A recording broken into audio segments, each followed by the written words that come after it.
Since the day mankind split the atom, Earth has lived beneath an invisible shadow, the silent fear of a radioactive end. For decades, humanity has built bombs capable of erasing entire civilizations in seconds. They became the ultimate symbols of our power and of our madness.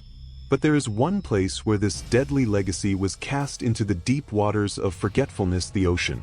And what if I told you that down there, beneath the waves, the scars of those explosions still breathe hidden beneath the blue silence of the abyss? My name is Arthinox, and this is Cloaked Mysteries.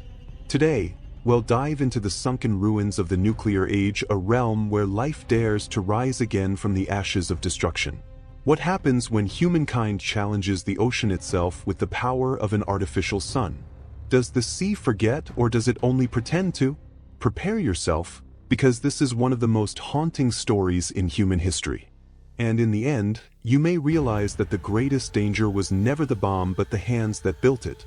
Since 1945, when the first atomic bomb lit up the desert of New Mexico, scientists and generals believed they had touched the power of the gods. But the echo of that explosion traveled far beyond the sand. It reached the depths of the sea. Between 1946 and 1963, more than 200 nuclear tests were conducted in oceans and in the upper layers of the atmosphere. With every detonation, the planet trembled quietly, but profoundly. The first victim of that madness was Bikini Atoll, in the Marshall Islands. Under the codename Operation Crossroads, the United States decided to blow up the ocean. The blast was so immense that it sent a column of water half a kilometer wide soaring nearly 2 kilometers high. The ships anchored nearby were swallowed whole as if the sea itself had devoured metal. Radiation spread with the wind and the tides. Native people were forcibly removed from their lands, and they never lived in peace again. Decades later, as the dust settled, the word bikini became a symbol of beauty on the world's beaches, but few knew that behind that name lay ashes, pain, and exile. Scientists recorded a total energy release of 108 megatons, the equivalent of thousands of Hiroshimas. Yet the sea seemed calm again, as if nothing had ever happened. Was the ocean a graveyard or a disguise? The United Kingdom, France, and the Soviet Union soon followed. The arms race turned the planet into a testing ground. In the name of security, they detonated bombs in the Pacific, the Atlantic, and even in the frozen waters of the North. The oceans became living laboratories, the silent witnesses of everything humanity wanted to hide. In Novaya Zemlya, the Soviets detonated nuclear weapons 30 meters below the surface. Near Australia, the British did the same, leaving invisible scars that would outlive generations. Even after the 1963 Test Ban Treaty, other nations continued, secretly, to toy with the impossible. The last atmospheric test, in 1979 near Bouvet Island, remains a mystery. Satellite sensors detected the flash of a nuclear explosion, but no country ever took responsibility. Some say it was South Africa with help from Israel.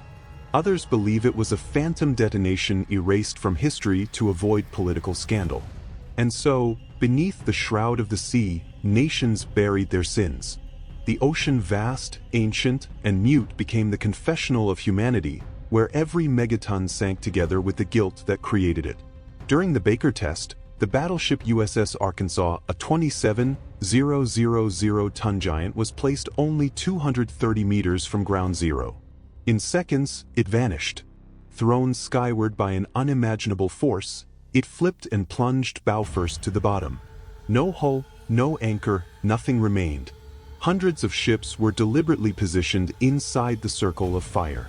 Some carried goats, sheep, and dogs, animals left behind to measure the biological effects of radiation.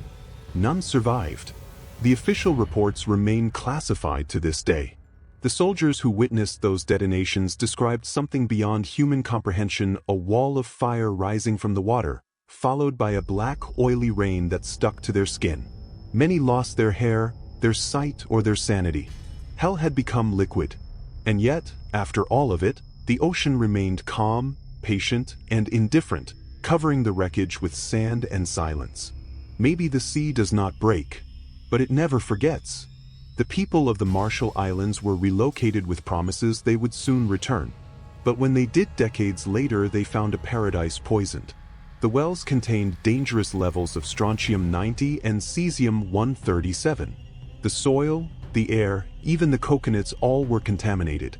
In 1978, American scientists declared the islands uninhabitable. The secret Project 4.1 revealed that, for years, native inhabitants had been used as human test subjects to study the effects of radiation. Men, women, and children developed cancer, infertility, and genetic deformities. The islands became open-air laboratories. Nature was the first patient, mankind the last. Coral reefs died. Birds vanished. Fish began to carry poison in their scales. And still, official reports claimed levels within acceptable limits. But acceptable for whom? For those observing from afar or for those drinking that water every day? In 2017, divers returned to Bikini Atoll and found something unexpected. Along the crater walls left by the explosion, entire colonies of coral had regrown. Colorful fish swam through the ruins, and sharks had returned to hunt in what was once radioactive hell. It seemed impossible, life flourishing in the aftermath of death. Scientists were stunned. It was as if the ocean had developed its own mechanism for forgiveness, a biological instinct to heal. But beneath that beauty lay a cruel truth. The corals absorbed radioactive isotopes. Life, while adapting, had also been poisoned. The fish feeding on plankton carried microscopic doses of death.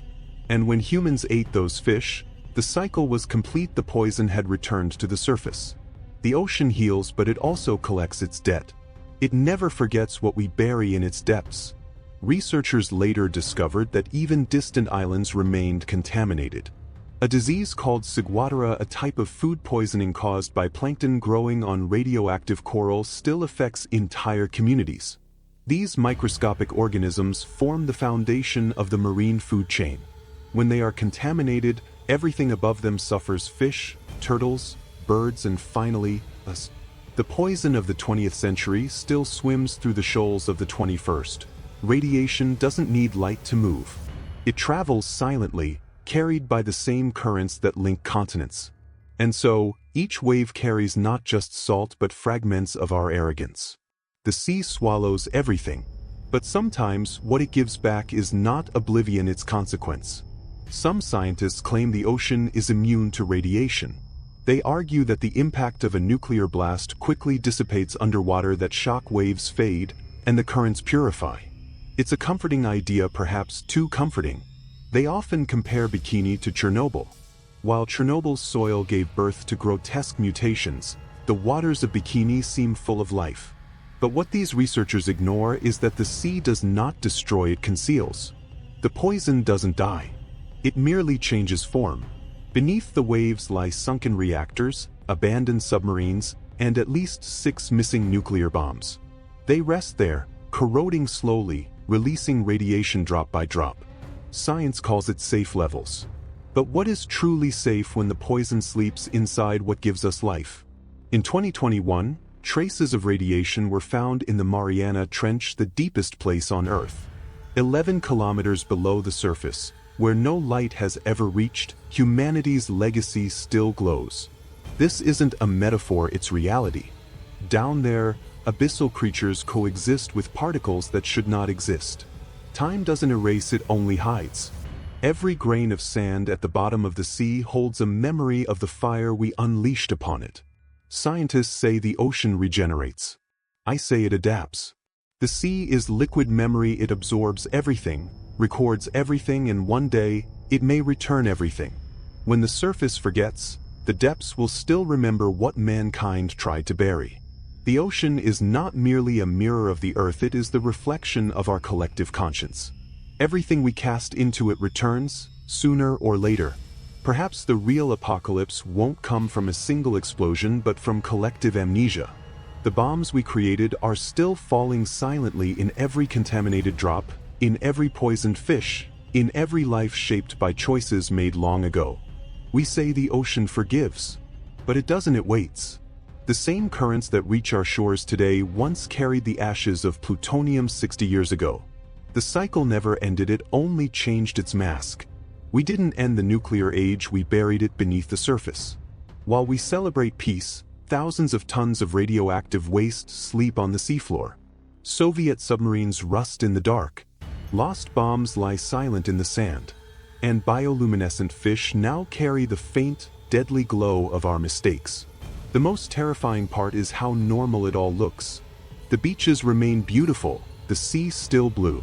But beauty has become the most effective disguise for catastrophe. Maybe one day, the ocean will speak not with words, but with consequences. And when it does, there will be no place far enough to escape the echo of our own creation. My name is Arthinox, and this is Cloaked Mysteries.